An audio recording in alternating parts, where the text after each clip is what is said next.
selaku moderator.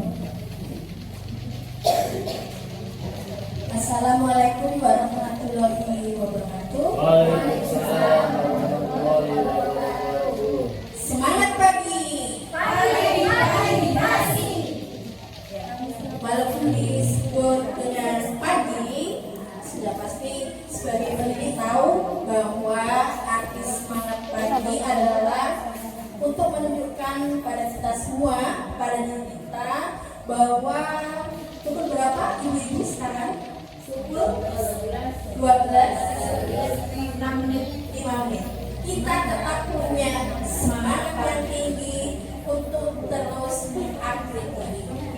Untuk pemateri 1, 2, dan 3 tadi mungkin sudah memberikan materinya.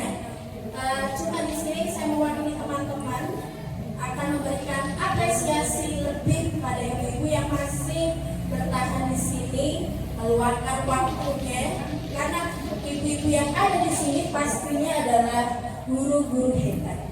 Kenapa hebat?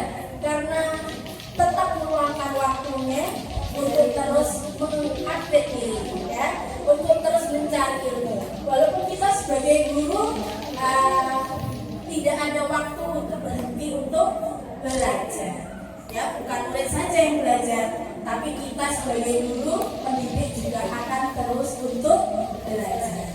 Dan begitu, ibu-ibu? Oke.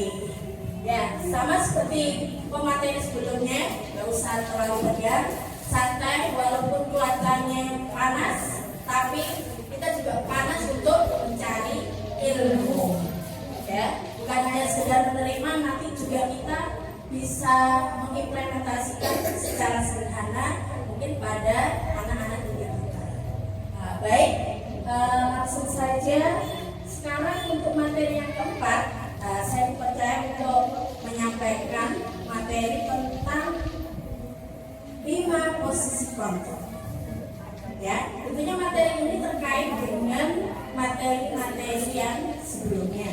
Nanti juga ada satu materi lagi tentang segitiga restitusi. Ya, masih semangat ya, ibu-ibu ya.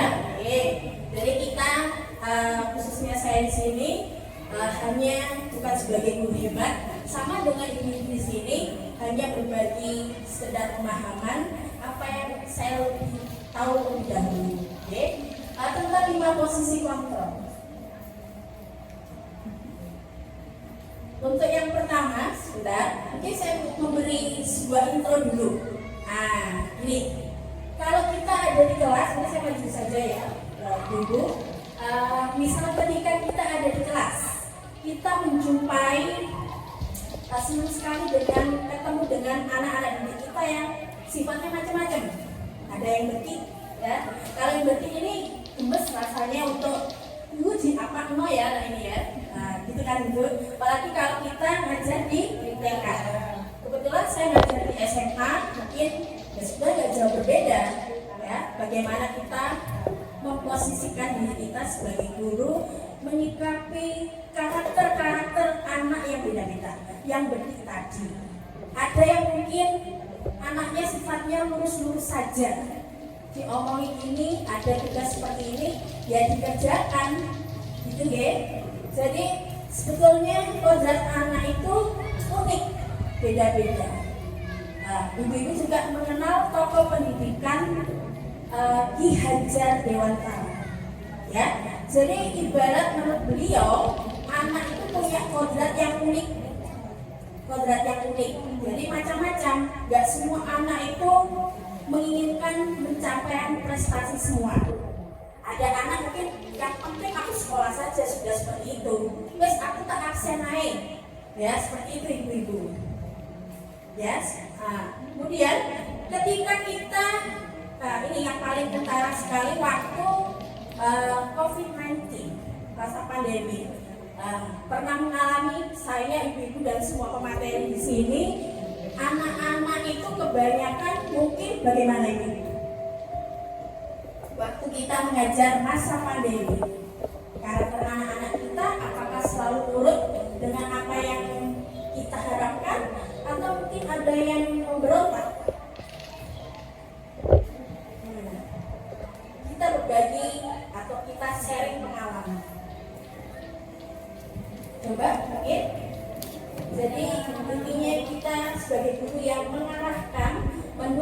sesuai filosofi KHD Ki Hajar Dewantara, di mana kita menyikapi karakter anak yang berbeda-beda, kodrat anak yang unik, khususnya waktu pandemi.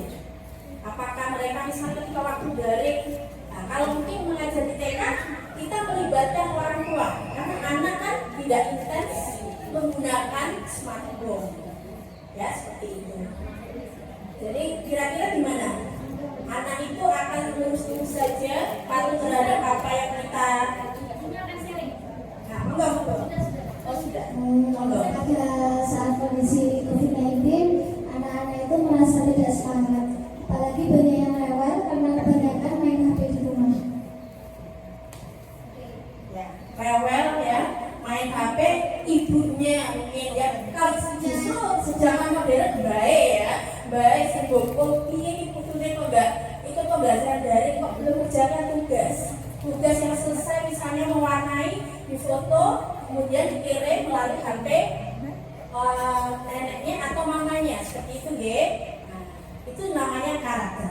Nah, di sini bagaimana kita memposisikan sikap kita sebagai pendidik atau guru terhadap penyimpangan-penyimpangan. Nah, yang pertama mungkin sering kita lakukan, ya, ini saya ambil kasus dulu. Contoh kasus Tina dan Anton, Tisa dan Hana. Saya bacakan ya, Bu. Dipanggil masuk ke ruangan Ibu Dewi, kepala sekolah SMA Makmur. Ibu Dewi baru saja mendapatkan pengaduan dari Ibunda Tisa bahwa Hana menggunakan kata-kata kasar dan merendahkan Tisa di sosial media. Oke, ini cerita, siap-siap cerita ya. Terus Anto jarang sekali hadir di pembelajaran jarak jauh, ini sering kita alami. Nah, dan pada saat hadir pun Anto seringkali menggunakan kata-kata kasar di kolom chat, mengejek temannya, dan hal ini sangat mengganggu. Dan beberapa orang tua murid yang mengikuti pembelajaran daring mengeluhkan tentang perilaku Anto di pembelajaran jarak jauh. Ya itu tadi saya bilang gemes ya. Nah, kalau waktu pembelajaran daring, saya sebagai guru cerita sedikit, sampai nguber-nguber muridnya telepon, ya. Tuh anak ini si Anto ini kemana nggak pernah join, ya mungkin nggak pernah join Zoom, tugas nggak pernah garap, di telepon nggak diangkat dan seterusnya. Kalau anak TK bagaimana? Mungkin yang sibuk itu tadi deh, mamanya ya, atau mbaknya kalau zaman sekarang ya. Ya, kemudian, nah, beberapa posisi kontrol berikut ibu-ibu paling dominan kita lakukan. Namun nanti ada satu hal baru yang pasti itu lebih mengajak anak seperti filosofi Ki Hajar Dewantara tadi untuk membimbing anak lebih bertanggung jawab terhadap permasalahannya. Yang pertama, penghukum. Sering tidak ibu-ibu atau bahkan saya menghukum anak. Ya. Jadi kalau kita sudah menghukum anak itu rasanya darting ya, darah tinggi. Ya. Jadi menghukum. Kemudian membuat rasa bersalah. Nanti akan dibahas satu-satu. Yang berikutnya adalah sebagai teman. Kadang-kadang kita tanpa kita sadari, kita itu memposisikan diri kita sebagai teman, biar akrab, anak ini nurut ya. Kemudian yang keempat, pemantau. Dan yang berikutnya, hal baru yang perlu ibu-ibu ketahui tentang disiplin positif ini adalah proses manajemen. Sebentar, sebelum ganti slide, penghukum. Siapa yang paling sering tidak langsung di sini memposisikan diri sebagai pendidik untuk menghukum setiap pelanggaran, dan efeknya biar jerah ya. Murid itu ya harus dihukum, misal terlambat ya dihukum dengan apa? Aja sudah. Biasanya dihukum dengan apa? Kalau anak misalnya usil di kelas.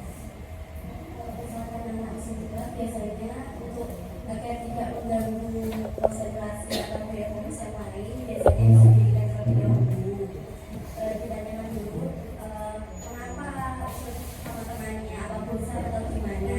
Nanti kita tanya dia, gitu ya. Lalu ditanyakan mau kegiatan apa, karena di nilai itu biasanya apa yang menjadi minat anak, maka itu yang diberikan oleh guru. Ya, jadi misalkan ada satu anak yang bilang maunya nyanyi, oke lah kita ambil suatu waktu beberapa menit agar anak tersebut bisa menyalurkan apa yang dia inginkan, sehingga pembelajaran selanjutnya tidak mengulangi hal-hal yang mungkin bisa mengganggu anaknya saat belajar. Terima kasih Ibu siapa? Ibu Cahya. Terima kasih. Beri applause dulu biar semangat ya, biar Ibu Cahya. Ya. Jadi kadang-kadang memang yang mengerti anak seperti apa keadaannya itu ya guru itu sendiri. Betul sekali. Dalam mengajar untuk sekarang mendidik, mengajar untuk zaman sekarang itu nggak sama ibu-ibu dengan zaman mungkin pendidikan ibu-ibu kita, ya orang tua kita. Kalau dulu anak itu kan nurut-nurut saja, diomongi manut ya. Jadi guru itu sebagai sosok atau pihak yang statusnya itu dianggap lebih tinggi. Tapi kalau sekarang bisa kita bayangkan, terutama masa pandemi sekarang ya, sampai sekarang masih masa pandemi. Nah, kita mendidik anak itu tidak bisa terlalu berorientasi pada menghukum. Ya, untuk lebih lengkapnya tahu tentang menghukum, bagaimana posisi guru sebagai penghukum, biar tidak takut dan tetap semangat. Mungkin cuplikan video ini biar dibantu Pak Prabowo. Bisa lebih mengerti apa itu posisi guru sebagai penghukum. Apakah diri kita ada di video ini seolah-olah seperti ini? Nah, coba.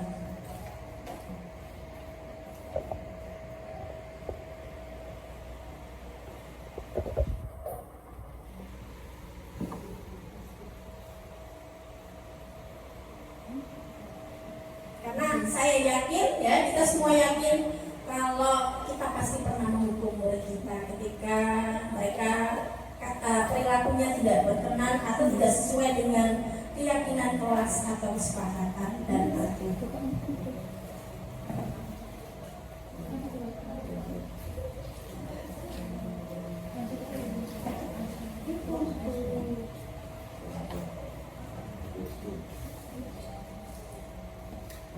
Ini dia ibu-ibu dengan tokohnya Nada.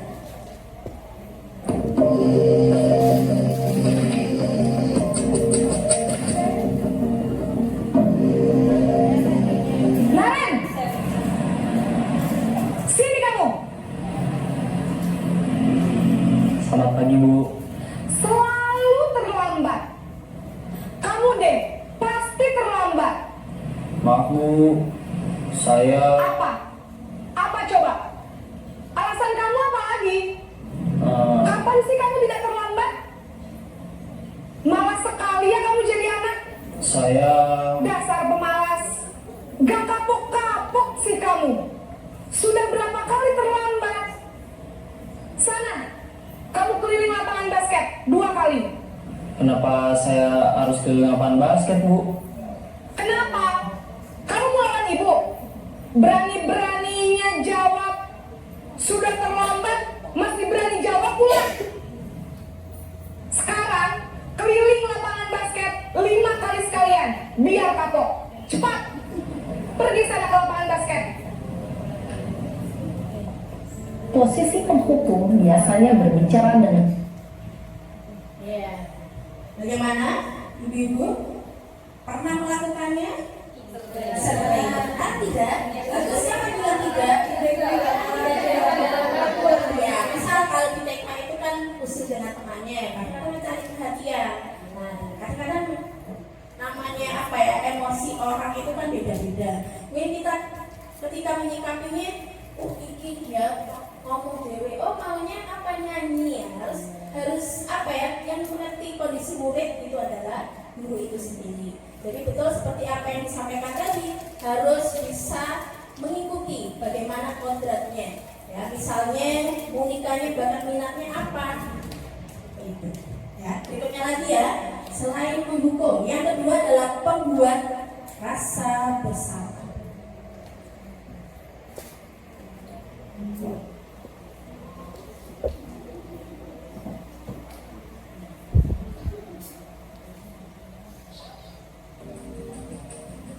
Ini yang kedua itu.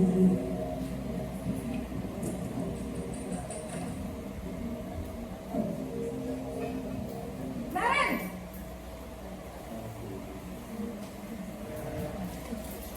Selamat pagi, Bu. Naren, kamu kenapa terlambat lagi, nak? Ya Tuhan, Naren, kamu senang ya bikin ibu susah ya?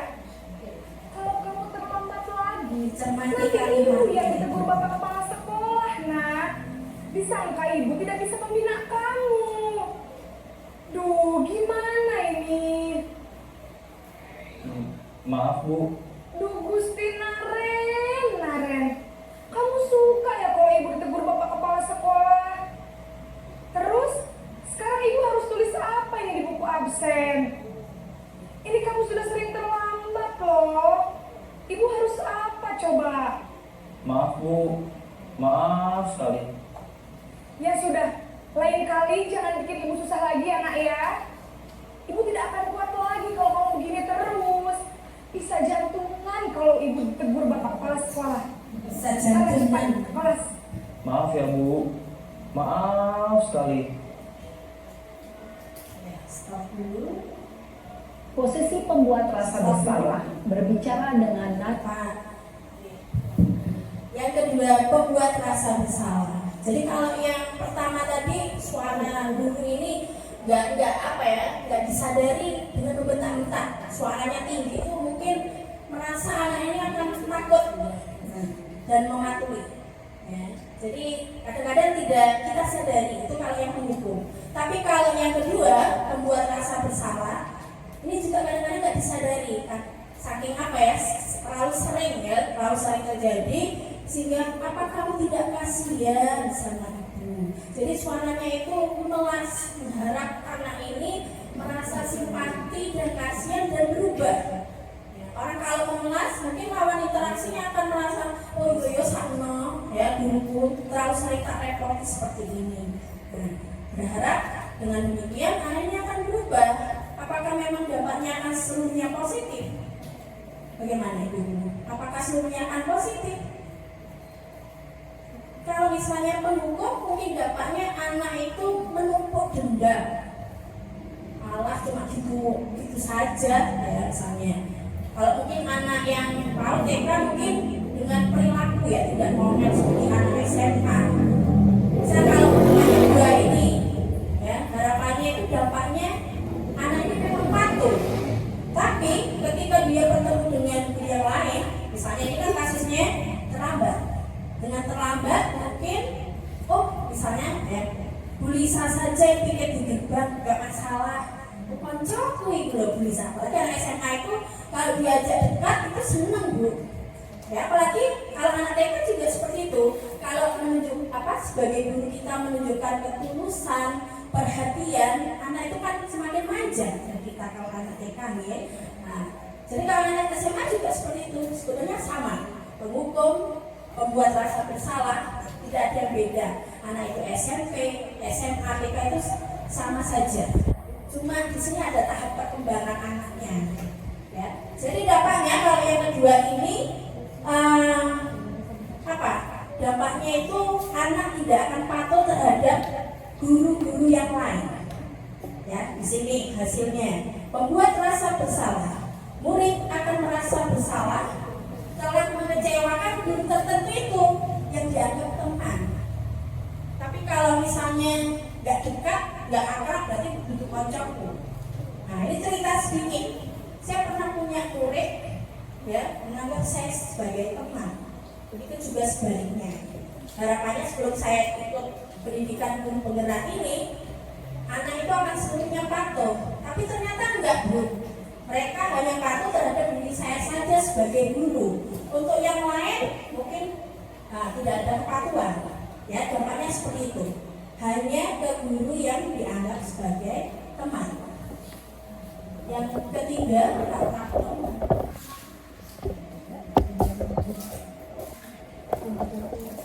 Ini sebagai teman. Sebagai teman.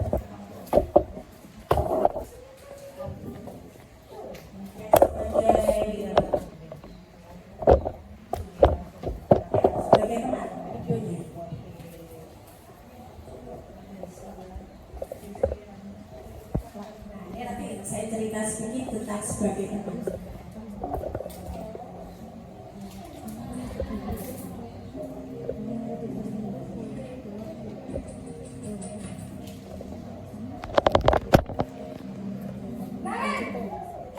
Ini yang sebagai teman. Yang ketiga.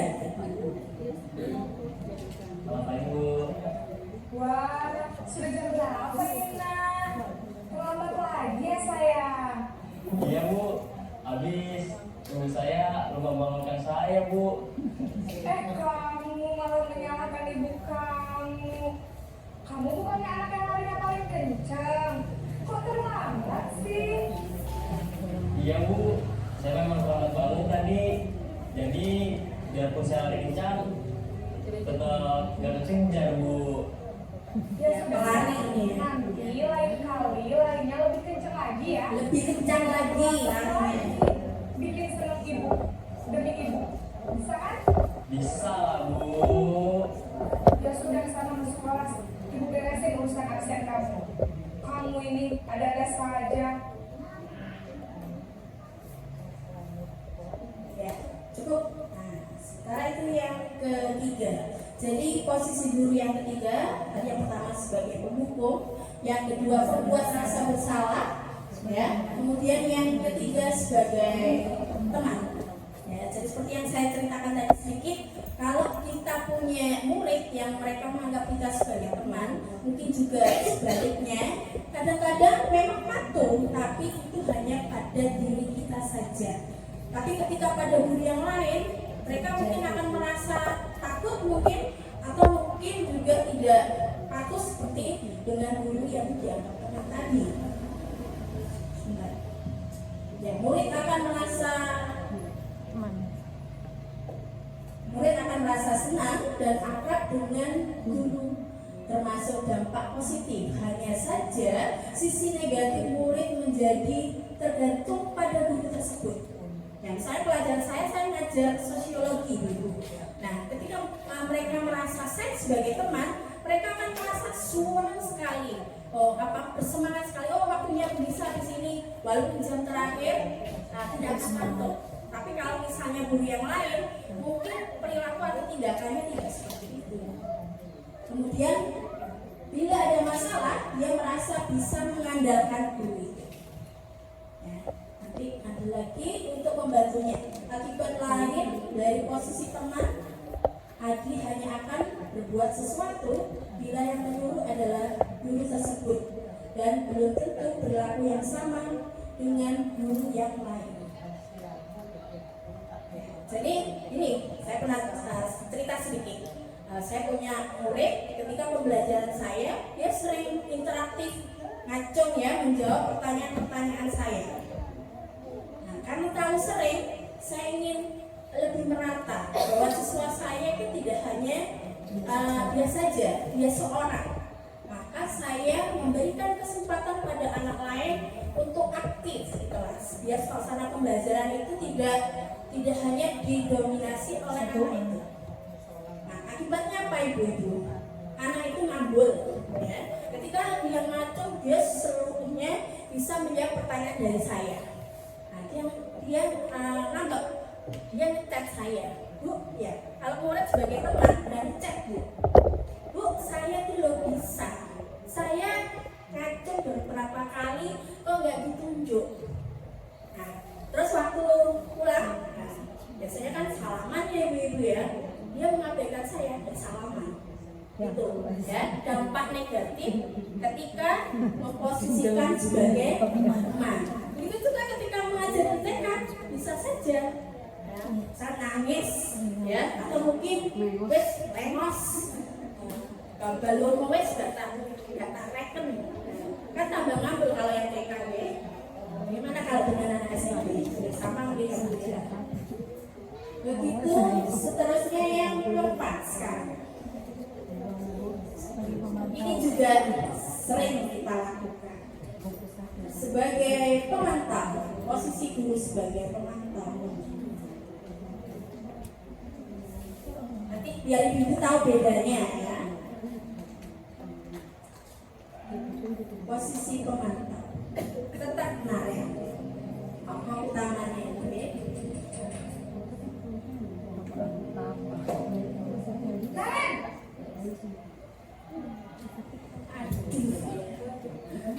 Selamat pagi Bu.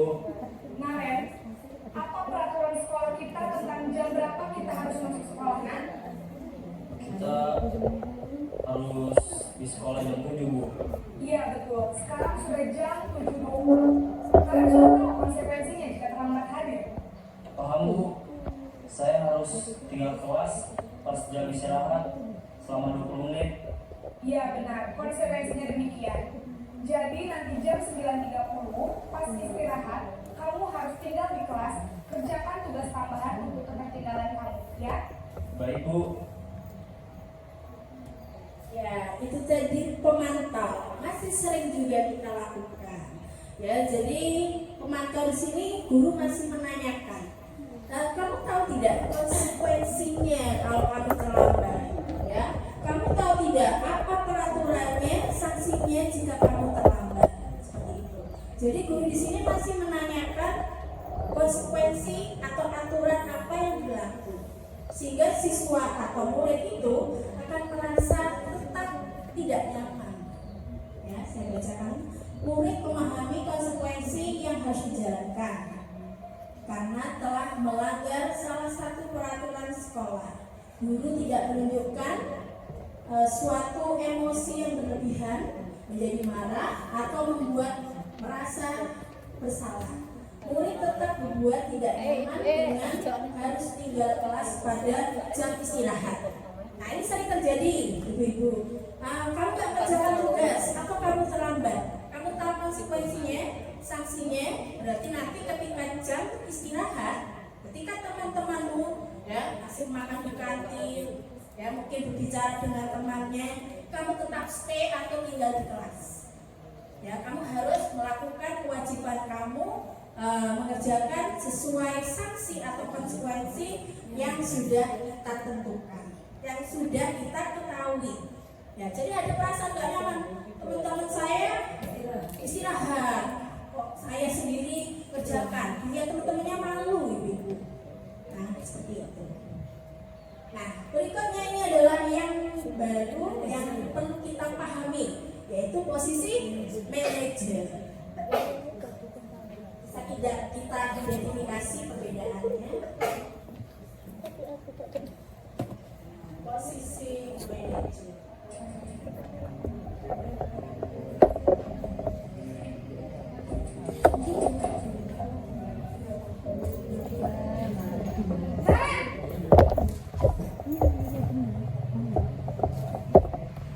Selamat pagi Bu. Selamat pagi, Naren. Maaf Bu, saya terlambat. Iya, sekolah masuknya jam 7, sekarang sudah jam 7.20. Jadi sekarang bagaimana ini, Naren? Maaf Bu, saya lupa setel alarm saya semalam. Baiklah, menurut kamu, keyakinan sekolah yang mana yang perlu kamu tingkatkan? Menghargai diri sendiri dan orang lain mungkin ya Bu. Setuju. Jadi, apakah Naren meyakini prinsip saling menghormati tersebut? Iya Bu, saya meyakininya. Apakah Naren bersedia memperbaiki masalah keterlambatan ini? Bersedia Bu.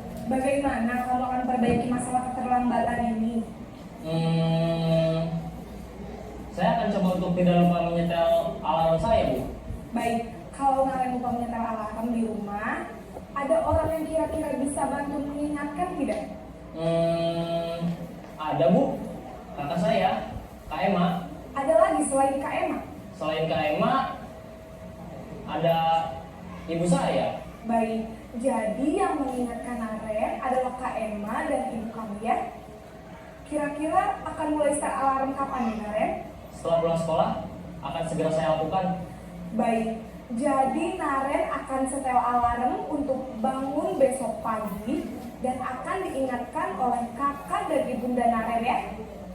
Ada lagi yang mungkin perlu dilakukan Naren agar tidak terlambat bangun lagi? Tidak ada, Bu. Baik Naren, terima kasih untuk kerjasama kamu. Sekarang kamu perlu kembali ke kelas untuk belajar. Baik, Bu. Ya, itu dia video tentang posisi guru sebagai manajer. Nah, ini ada materi lebih untuk mencermati tentang posisi sebagai manajer. Nah, setelah tahu alur cerita dari video yang terakhir tentang posisi guru sebagai manajer, nah, untuk lebih memantapkan lagi pemahaman kita di siang hari ini, nah, khusus ibu-ibu langsung menuju ke poin yang 5 saja. Karena yang 1 sampai 4 itu sudah sering kita alami. Posisi guru sebagai manajer.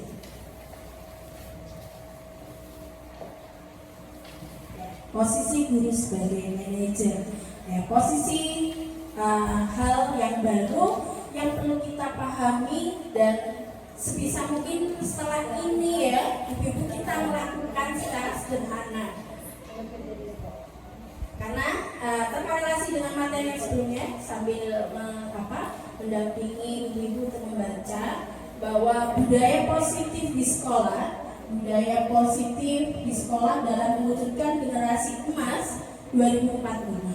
Budaya positif itu ibaratnya menguatkan hal-hal kebiasaan yang sudah baik ya, syukur-syukur bisa ditingkatkan. Dan intinya kita menyamarkan mungkin kebiasaan yang kurang diharapkan untuk keberlangsungan karakter positif baik dari anak didik. Nah, budaya positif itu bisa dengan disiplin positif. Ya, tadi ada di dalam materi disiplin positif itu ada dengan hukuman, konsekuensi, dan yang berikutnya nanti ada manajer. Ya, ada implementasi dari posisi manajer itu seperti apa? Sekilas saja mungkin 1 menit, 2 menit, 1 menit sudah berlalu sambil saya cuap-cuap ya.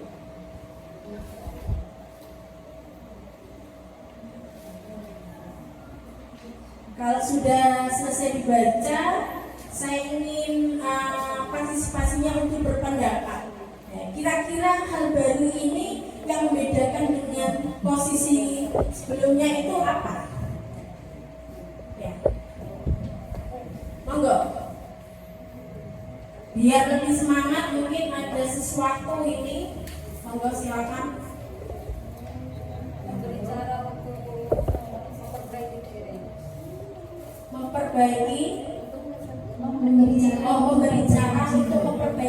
Menanyakan cara apa yang harus dilakukan untuk memperbaiki diri. Menanyakan tentang cara apa yang dilakukan agar dapat memperbaiki diri. Bu siapa Bu? Iya. Oke, monggo. Ada lagi yang mau berpendapat? Ya. Jadi kalau sambil saya dampingi dengan pengingat apa yang sudah kita pahami, ya kita belajar sharing-sharing bareng. Bukan berarti saya yang hebat di sini ya.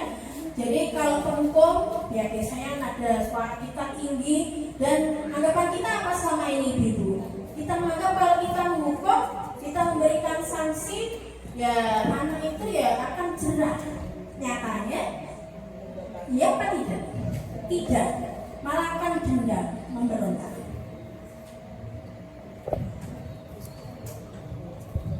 Di manajer ini guru lebih menyerahkan kepada anak dewasa untuk mengetahui masalahnya dan mencari solusinya. Jadi dalam posisi manajer oleh Ibu siapa tadi?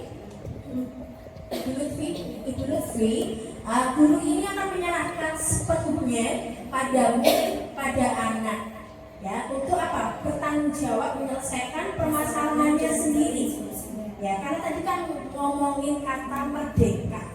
Jadi solusi itu tidak ditentukan oleh guru. Kita kembalikan lagi. Nah, ini refleksi lagi. Biasanya kalau murid ngobrol sendiri, yang mungkin membuat kita juga merasa terganggu mengajarnya, ayo keluar dulu.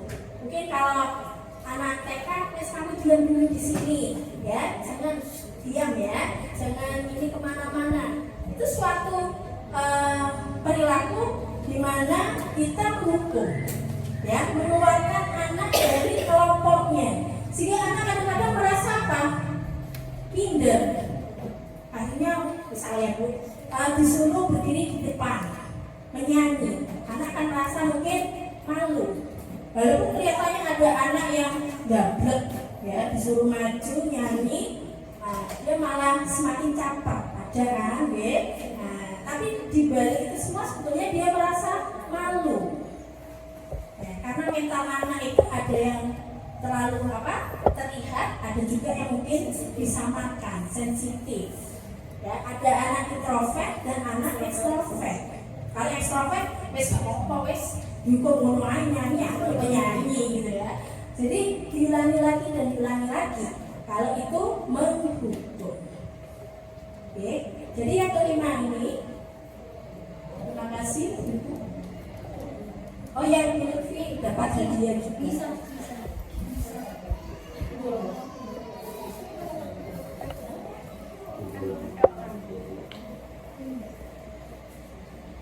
Ini Lutfi, khusus Lutfi.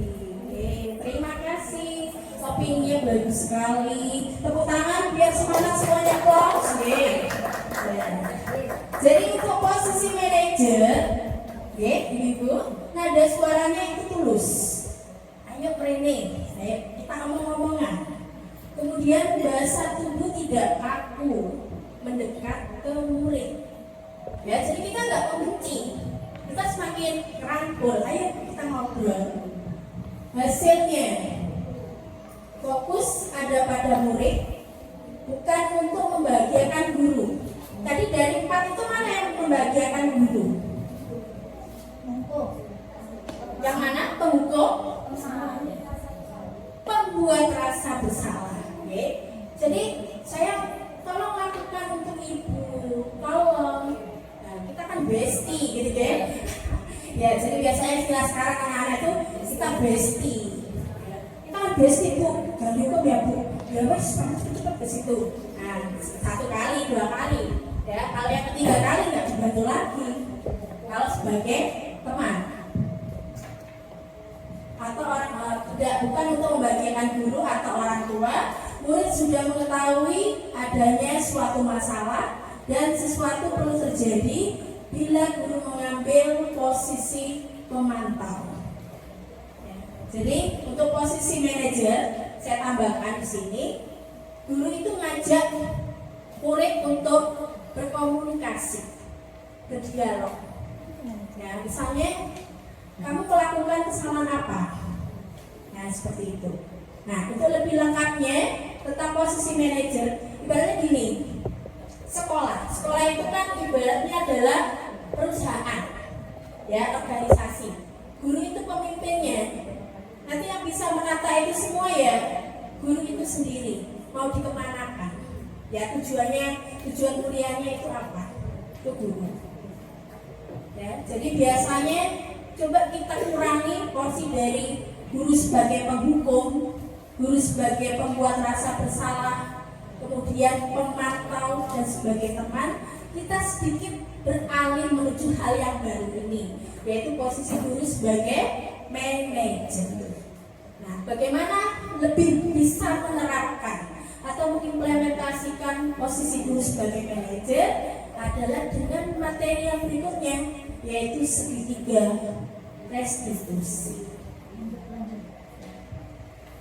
Nah, segitiga restitusi mungkin biar nggak ngantuk ya, ada yang petik ngantuk mungkin ya, sampai gini oleng gitu ya. Nah, saya mau ngajak beberapa teman saya untuk role playing. Monggo Bu Silvi mungkin bisa bantu saya sama Bu Vera. Monggo Bu Vera dan Bu. Nah, ini ibaratnya ada murid yang berinteraksi sama guru, Monggo Bu Vera, saat ini beliau berperan sebagai murid dan Bu Vera ini Bu Silvi sebagai murid dan Bu Vera sebagai guru. Dan Bu Silvi terlambat datang ke sekolah.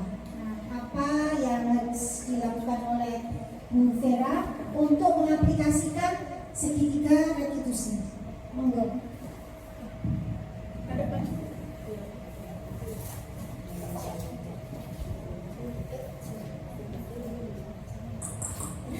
Assalamualaikum. Waalaikumsalam. Silvi. Waalaikumsalam. Silvi baru datang. Ya, Jam berapa sekarang coba Mas? sekarang jam 7.20. Berarti Silvi Berapa? berarti ya. Nah, Silvi di sini Basara tidak akan mencari siapa yang salah, tetapi mari kita cari solusinya bersama ya.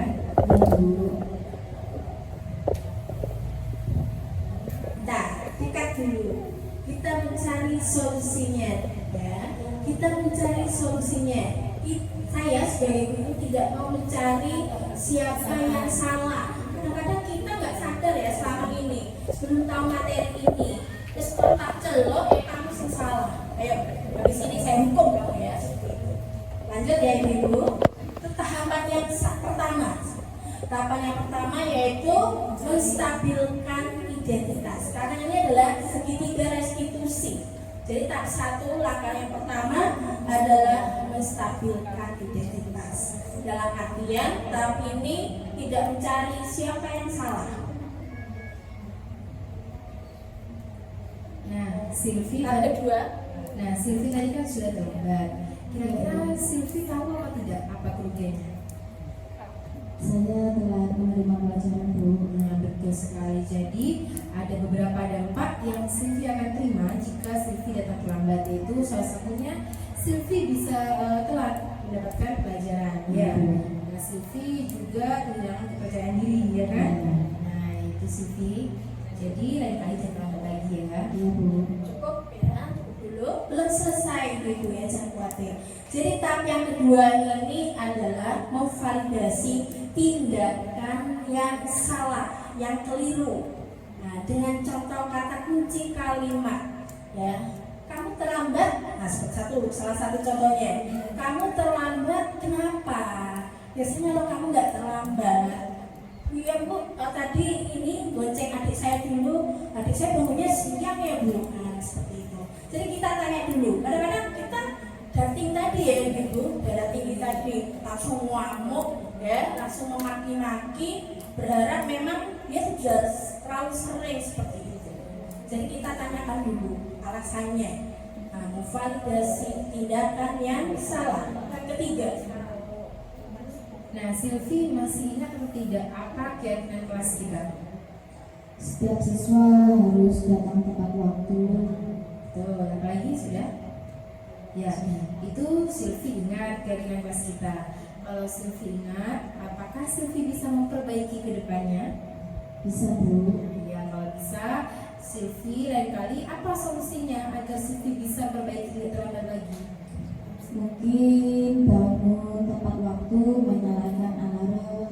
Nah, yaitu bisa cara-cara digunakan ya, atau mungkin minta tolong kakak atau ibunya membantu menyalakan alarmnya ya. Jadi Bu harapkan Silvi bisa perbaiki dan bisa menjadi anak yang lebih tanggung jawab lagi ya. Iya Bu. Ya, terima kasih ya Silvi. Sama-sama. Terima kasih untuk Bu Vera dan Bu Silvi dari kelas 10. Ya, jadi yang ketiga itu langkahnya adalah menanyakan keyakinan.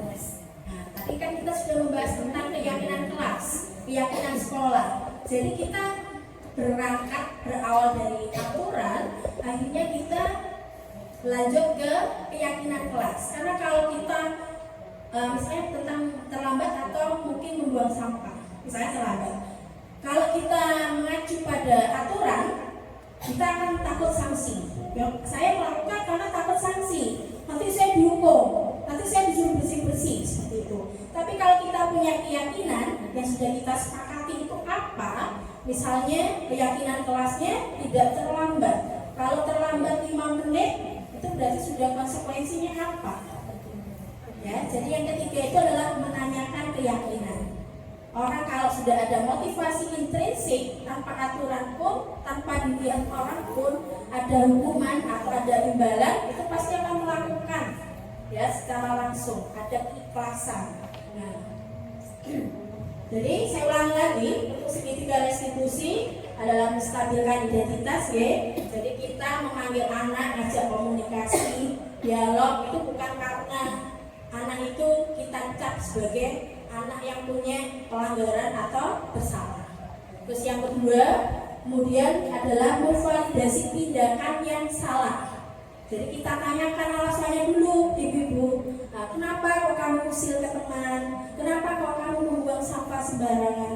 Kenapa terlambat seperti itu? Jadi kita tanyakan alasannya dulu. Ya.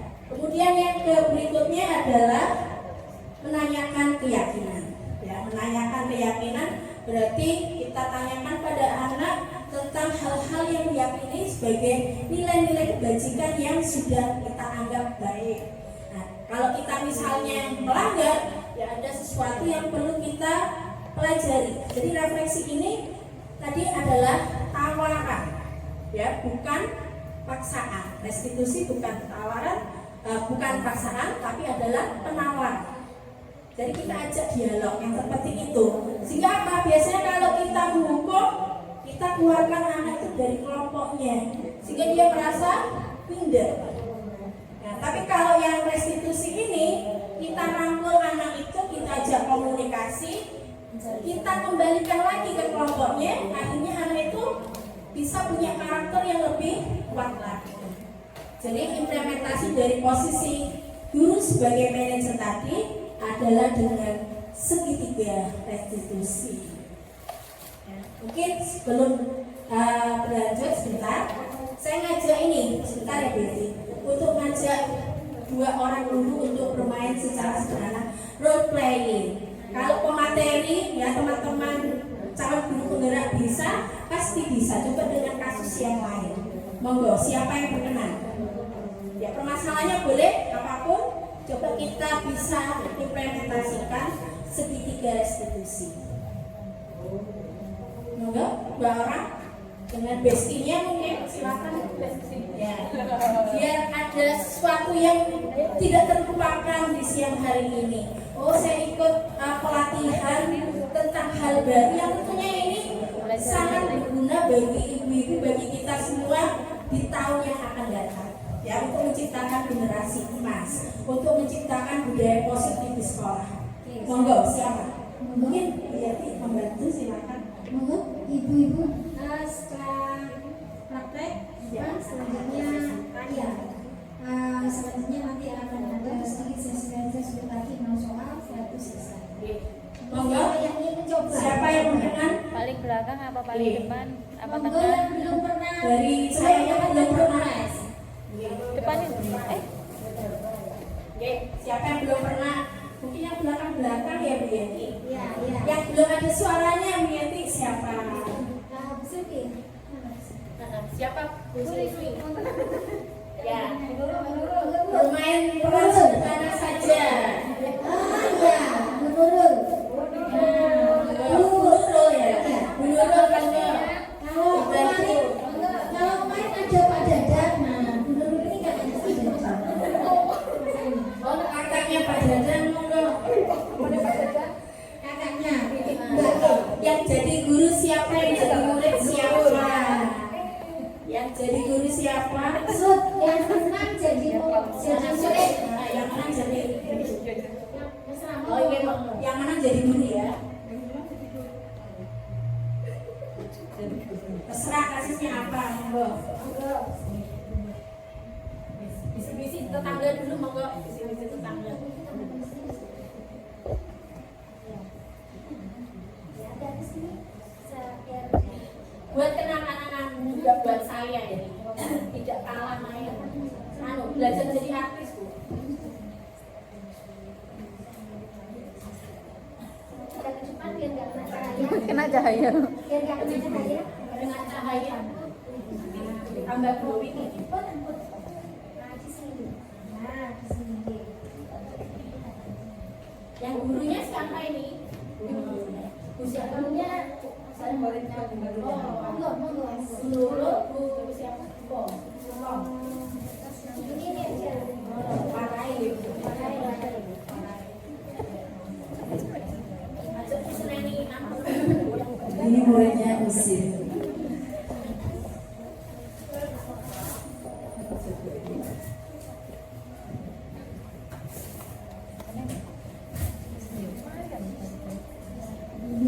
Siapa ini yang membuang sampah ya? Tak tahu siapa ya Bu? Ini sampah boleh gak dibuang besar? Iya katanya Bu, lu kemarin gak boleh ya Bu buang sampah. Terus buang sampahnya di mana sayang? Oh iya, kalau buang sampah di tong sampah ya Bu. Ini buang sampah. Oh gitu. Sekarang buang sampah di tempat sampah dibantu sama Bu Guru juga ya. Iya. Iya bantu ya Bu. Iya, nanti dibantu ya. Dibantu. Dibuang di mana ya sayang? Di tempat sampah. Oh iya, tempat sampahnya mana? Mana itu? Enggak punya tempat sampah ini. Oh, ya kalau di sana aja. Nanti kalau ada tempat sampah balik Bu. Ya nggak apa-apa kan? Buang sampahnya nggak boleh sembarangan. Kalau dibuang sembarangan nanti yang kotor nanti tempat sampahnya. Kalau nggak dibawa di sana gimana ya Bu? Ya dibawa di tempat sampah. Yuk cari tempat sampah yuk. Kita cari tempat sampah. Terus biar tempatnya bersih. Kalau bersih. Kan kalau kelasnya bersih, yang senang siapa ya? Ya kita semua senang. Iya, makanya kalau buang sampah di mana? Di tempat sampah. Di tempat sampah. Ayo kita buang sampah yuk. Iya Bu ya. Iya ya dicari yuk. Aku di sini aja Bu. Tetap. Oke, tenang. Beri aplaus dulu Bu. Oke. Saya tanya, habis acting belajar. Mungkin besok ini langsung kontrak entertainment siapa gitu. Ya, tulis saya entertainment boleh. Nah ini tadi Bu Nurul sama Bu Kong. Bu Nurul gurunya, Bu Kong muridnya. Begitu mesra ya antara guru dan murid ini tadi. Nah ya, tadi nggih. Nah sebentar dulu tentang tahapan yang pertama, menstabilkan identitas. Mungkin bisa dicontohkan kalimatnya menstabilkan identitas dalam dialog tadi gimana?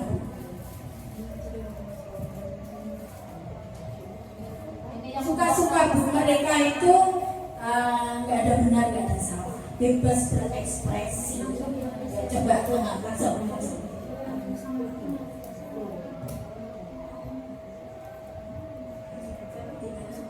Bebas. Satu aja, apa yang saya tanyakan, menstabilkan identitas gimana? Mengetahui siapa yang membuang sampah terlebih dahulu. Tapi Bu Nurul nggak marah, seperti itu, ya, kan Bu? Karena Bu Nurul seorang guru yang sabar. Dia terima kasih, aktingnya sangat luar biasa, ya. Satu terima kasih Bu Nurul. Baik, ternyata walaupun siang semangatnya masih tetap membara, ya. Interaktifnya sangat luar biasa. Saya senang sekali karena saya di sini juga tidak bisa tidak mendominasi. Nah, sebagai pemateri yang terakhir itu tadi penyampaian materi dari saya, Ibu. Sudah kita semakin bisa menjadi guru yang hebat dan profesional di masa depan. Sekian mungkin dari saya. Terima kasih. Kurang lebihnya saya mohon maaf. Saya kembalikan pada Yeti. Wassalamualaikum warahmatullahi wabarakatuh. Waalaikumsalam warahmatullahi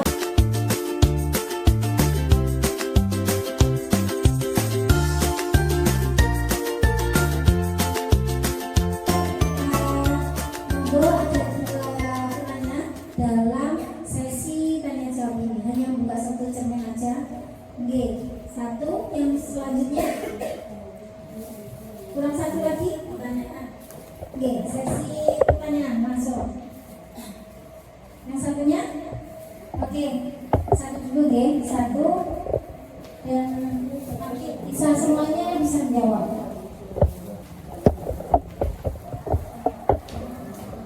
Langsung ya dia. Oke, biar enak juga seluruh materi dua duduk di sini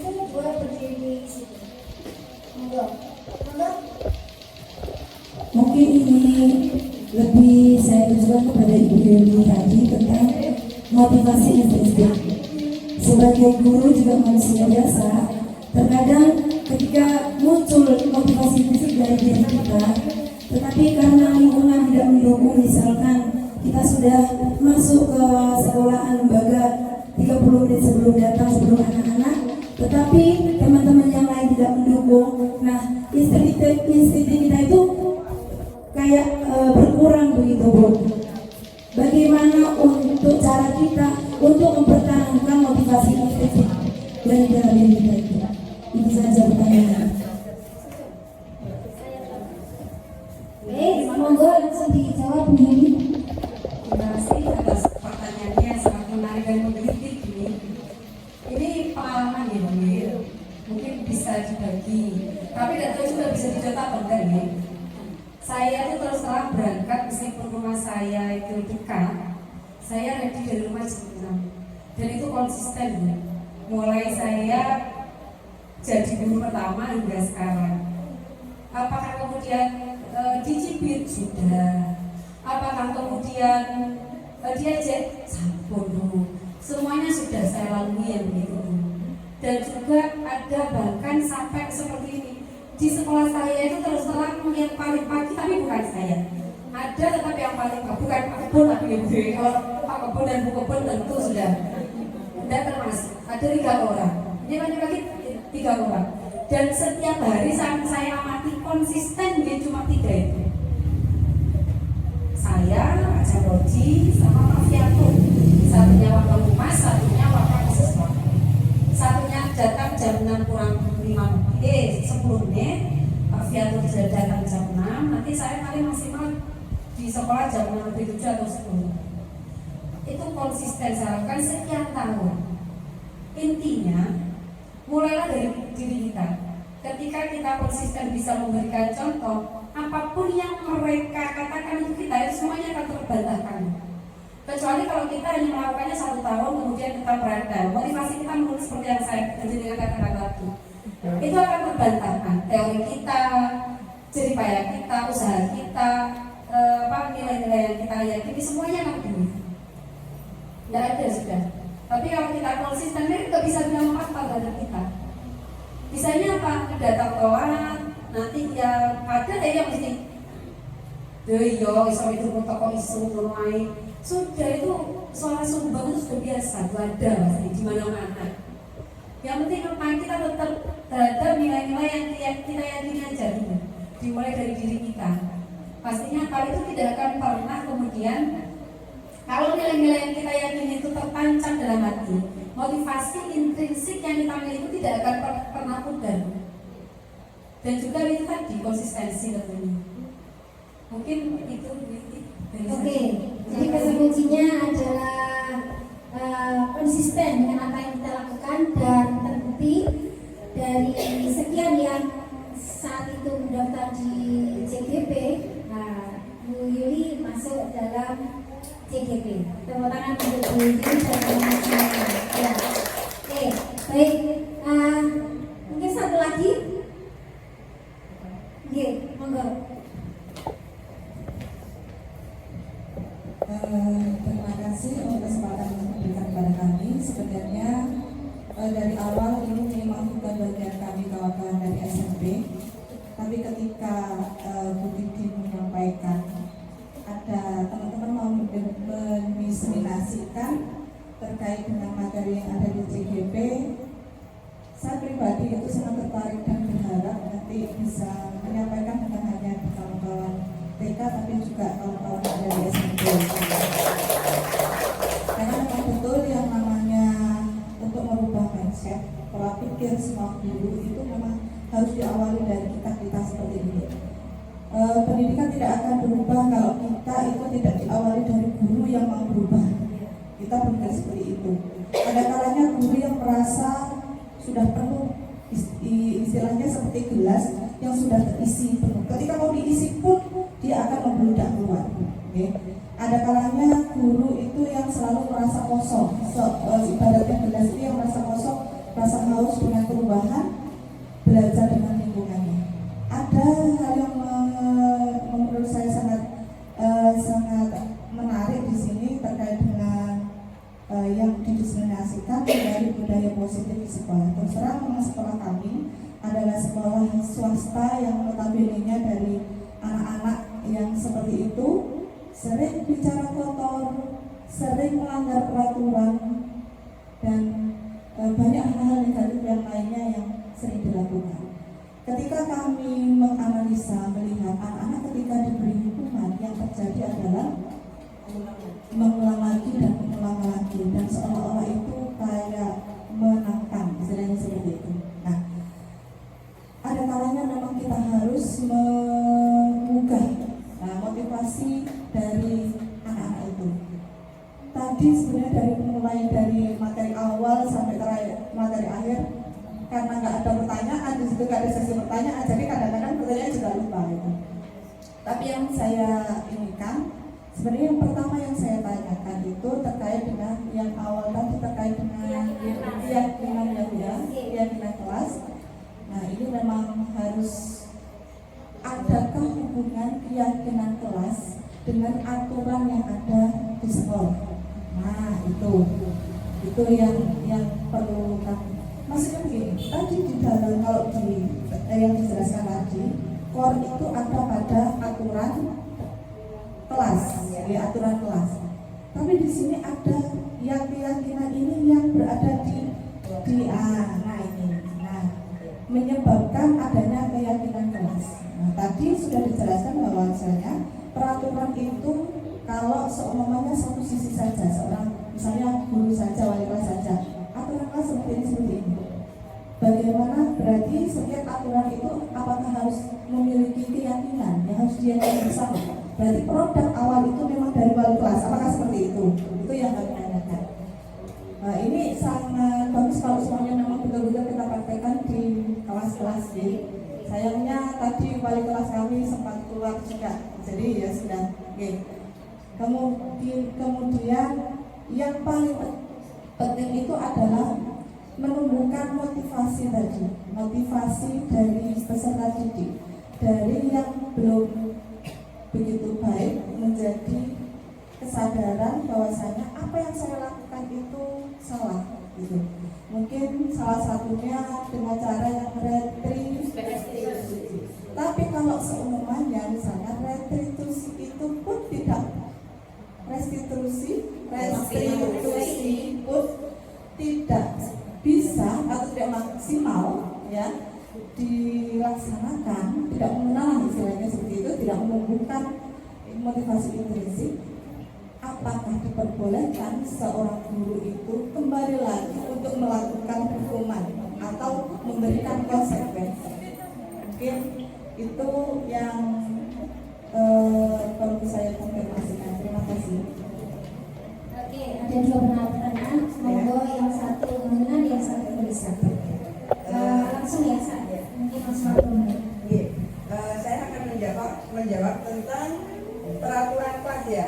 Peraturan kelas yang membuat sebuah keyakinan kelas. Memang pada intinya peraturan itu berawal dari sepihak nih, guru yang menentukan seperti tadi. Yang kenapa yang ditanyakan tadi, kenapa itu menjadi sebuah keyakinan? Makanya ada perubahan dengan artian kita menumbuhkan rasa yakin dengan cara mengambil sebuah kesepakatan tadi. Kalau cuma sekedar peraturan saja, mungkin kan ya kamu harus begini kan seperti itu ya. Tapi kita mengarahkan membuat sebuah peraturan dengan cara kesepakatan. Jadi anak dikumpulin, dia membuat kesepakatan, jadi dia membuat peraturan sendiri. Dari peraturan kesepakatan itu tadi muncullah sebuah keyakinan. Tentulah semuanya itu tidak semudah membalik telapak tangan, pastilah ada proses. Dan kita harus mengawali segala sesuatunya itu dari yang paling kecil.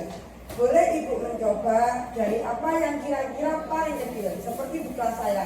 Dari 5 kelas di sini di TK, kelas saya anaknya yang paling super. Guru-guru itu masuk ke kelas saya angkat tangan. Dia tidak segan-segan, kalau tidak suka itu langsung pukul kepala, itu sudah semuanya gitu. Dan wali murid pun modelnya sok interaktif. anakku begini, Bu Didin kok jadi gini, lapor kepala sekolah. Di bulan Agustus, di saat sebelum saya masuk EGP, 4 kasus berat yang saya hadapi. Semuanya tuh loh arahnya ke kelas saya. Ini cobaan sebelum jadi JGP. Seperti itu. Tapi itu semakin kita banyak masalah, semakin kita menyelesaikan masalah, insya Allah kita akan semakin jumpa. Pasti banyak solusi-solusi kita akhirnya dengan dipaksa, Bu, mengatasi masalah itu gimana ya caranya ini supaya saya bijaksana. Saya pada intinya yang terpenting bijaksana. Jadi untuk sebuah peraturan itu dimulailah dari yang paling kecil, entah itu terbiasa memotong atau apa, monggo itu aja. Mungkin untuk yang berikutnya. Oke, terima kasih. Ya, udah ada mungkin. Memang dari peraturan kelas itu secara umum anak-anak sudah dari awal sekolah itu sudah bersepakat secara umum mari kelas membuat peraturan kelas. Jadi dari sekolah dulu. Baru selanjutnya diawali dari grassroots, dari grassroots ini misalkan ada 15 kelas. Apakah harus ada 15 keyakinan kelas? Tidak. Dari 15 keyakinan kelas tadi baru dirumuskan menjadi keyakinan sekolah. Nah, dari peraturan kemudian menjadi keyakinan kelas dikumpulkan semua wali kelas kemudian menjadi keyakinan sekolah. Keyakinan sekolah inilah yang diimplementasikan atau disosialisasikan yang pertama kepada wali kelas, wali murid, yang kedua kepada murid itu sendiri. Itu mungkin saya moderator juga nambahin sedikit. Monggo kepada bisa. Untuk permasalahan berikutnya dia tentang restitusi. Restitusi itu kan ibaratnya bagian dari bagaimana kita bisa menumbuhkan budaya positif di sekolah. Ini bukan hanya sebatas antara guru dengan murid, guru dengan siswa bukan, tapi sebisa mungkin guru ini bekerja sama dan berkolaborasi dengan segenap unsur sekolah, ya, bukan hanya semata-mata guru dengan murid, tapi juga dengan seluruh komponen-komponen stakeholder di sekolah. Bisa dengan komite sekolah, bisa dengan wali murid, kemudian juga bisa dengan mungkin ada wali kelas, seluruh komponen sekolah dan kepala sekolah tentunya. Jadi ketika berawal dimulai dari diri, membuat keyakinan kelas, seperti yang Bu Yati bilang tadi, tidak seluruh kelas itu membuat keyakinan kelas masing-masing. Tapi dari situ bisa kita ambil yang dominan, yang punya nilai-nilai kebajikan, yang sekiranya itu nanti bisa berprospek untuk menumbuh kembangkan karakter positif siswa. Memang nggak mudah, semuanya butuh proses. Dan yang berikutnya tadi pertanyaan dari Ibu terkait dengan ketika kita sudah melakukan restitusi, kok nyatanya anak ini kok nggak hasilnya dampaknya? Apa kita belum menghukum? Ya, saya katakan di sini ini adalah proses. Kita sama-sama belajar untuk mengimplementasikan restitusi ini pada anak didik kita masing-masing. Tujuannya kuliah semuanya.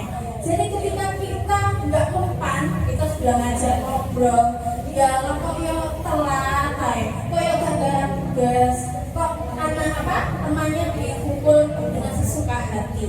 Nah, jadi apa boleh kita kembalikan lagi pada hukuman?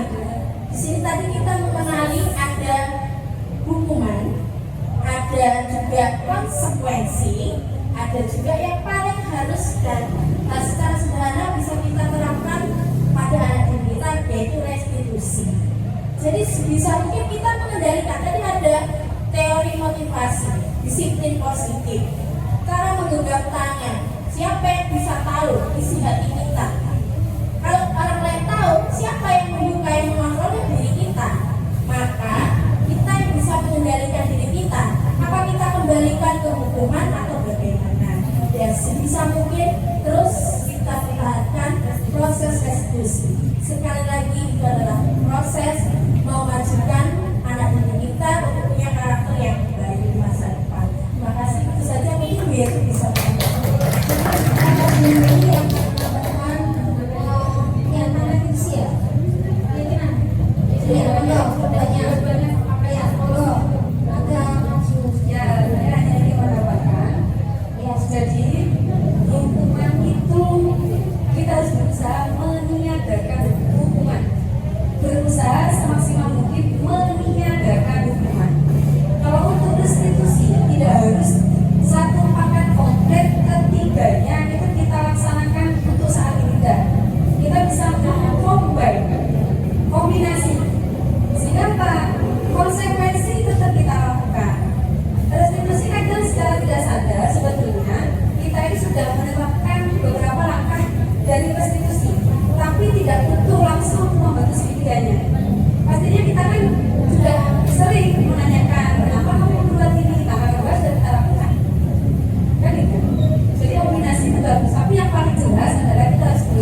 berkolaborasi. Dan yang jelas kalau sekolah maupun kami sangat berhormat sekali karena kebetulan Bu Tri ini adalah kepala sekolah dan harapannya memang yang pertama adalah betul sekolah. Jadi kalau dalam betul sekolah itu setiap semua guru yang kita ajak dan menyamakan relasi insya Allah bisa. Baik, yang pertama kita harus ya.